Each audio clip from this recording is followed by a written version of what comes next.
Welcome back to the Dragon Den, my loyal Dragonites. King of Dragons 5000 is back with another action figure review.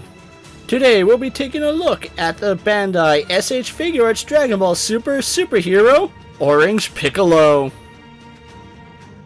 And so here we have Orange Piccolo posed and out of the packaging, and does he look impressive?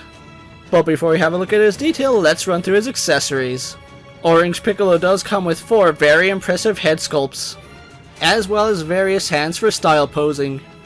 Included with Orange Piccolo are some new hands for Ultimate Gohan and a Kamehameha charging effect. So overall a decent batch of accessories for Orange Piccolo. With his accessories out of the way, let's move on to his details. Bandai has done a really good job capturing the essence of Orange Piccolo and bringing him into the SH Figuarts lineup. A very nice vibrant shade of orange for his torso and arms, and there is some shading throughout his gi. Taking a look at his head sculpt, this is probably one of the best Piccolo head sculpts we have had from SH Figuarts. The paintwork on his eyes is very impressive, and the detailing paint that accompanies it is very good. I like the fact that his antennae are pointing straight up, and the detailing on his ears is also really nice. Taking a look at his torso, Bandai opted to have both his gi and his torso separate pieces. His chest sculpt is done very well and is very muscular, and you can see some of his abdomen underneath his gi. The gi is a rubber overlay and it is sculpted really nicely. Thankfully it is sculpted in this really nice soft rubber, which does get out of the way when posing. We do have some nice shading throughout his gi, and on the back of his gi we do have his powered up insignia. His arms are done in a darker orange, which is accurate to Orange Piccolo's design. The detailing on the Namekian parts of his arm are really nice. They're done in this nice shade of yellow with some red outlines. Also accurate to the design, his arms do not carry over that Namekian line work. His wrists are still outlined in red, and his hands are done in that same orange that is seen on his body. His belt is gray, which is accurate when he transformed into the awakened state. I do like the fact that that's one detail Bandai was able to replicate here. And then continuing on to the rest of his gi, it is nicely sculpted with folds and wrinkles everywhere you would expect it to be. His legs are using that 3.0 body, which Bandai is starting to use more often. His pants do carry over that subtle shading which we saw on the top of his gi, which carries it over nicely with consistency. Finally getting down to his feet, he is wearing those rounded off shoes which we saw in the movie. They are done in this faded brown, which looks nice, and the soles are done in this light gray. Overall, the detail work on Orange Piccolo is exceptional and exactly what you would expect out of Figuarts. And his size is rather impressive, but just to show that off, let's compare him to our usual suspects. Here we have Orange Piccolo posed next to a Marvel Legends Cyclops and DC Multiverse Superman. Mattel's WWE Elite Series and Mezco's 1/12 Collective Popeye the Sailor Man. The Lightning Collection White Ranger and the Star Wars Black Series Mandalorian. And finally we have Orange Piccolo posed next to the superheroes Piccolo and Gohan Beast.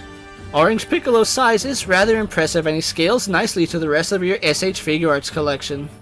With his comparisons out of the way, let's have a look at his articulation. Orange Piccolo has a double ball joint in the head and ball jointed neck. Ball jointed butterfly joints and ball socketed shoulders.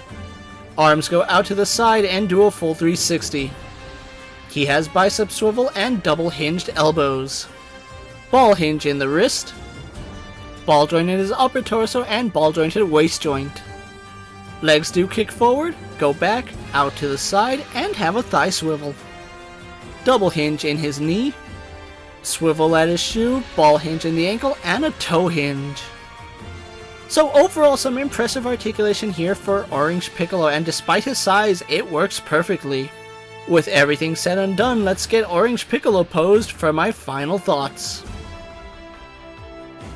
The SH Figuarts Orange Piccolo is a great figure to own if you've been collecting the superhero lineup. I love the fact the movie gave Piccolo a new form. It's something he's been needing for a really long time. I have to say, I'm really impressed by the size of Orange Piccolo. He's not too big, but he still will tower over your standard Dragon Ball figures. The fact that he does have some shading on his gi is a really nice touch and shows that Bandai made an effort to make Piccolo feel like a premium figure. And unlike Beast Gohan, I think the gi overlay works better here on Orange Piccolo. The gi does not hamper too much articulation, as most of his articulation is done at the waist. And the fact that he does come with some new parts for the Ultimate Gohan figure is rather nice. It's always nice getting extra parts for a figure we already have, and I'm not going to complain about that. One issue you may run into when trying to get Orange Piccolo is that he was a premium Bandai figure. If you missed the pre-order window, the only way to get him now is through secondhand market. If you're a fan of Dragon Ball Super superheroes and need Orange Piccolo in your collection, definitely take the time to track one down. So with that being said, don't forget to like this video, leave a comment, subscribe to my channel, and check out all my other Dragon Ball videos. Check out my Instagram account for new and exciting action figure photos, videos, recent pickups, newest prints, and ring that bell so you never miss another video. And until next time, my fellow Dragonites coming from the Dragon Den, I'm King of Dragons 5000 reminding you to redesign, rebuild, and reclaim. I'll see you next time.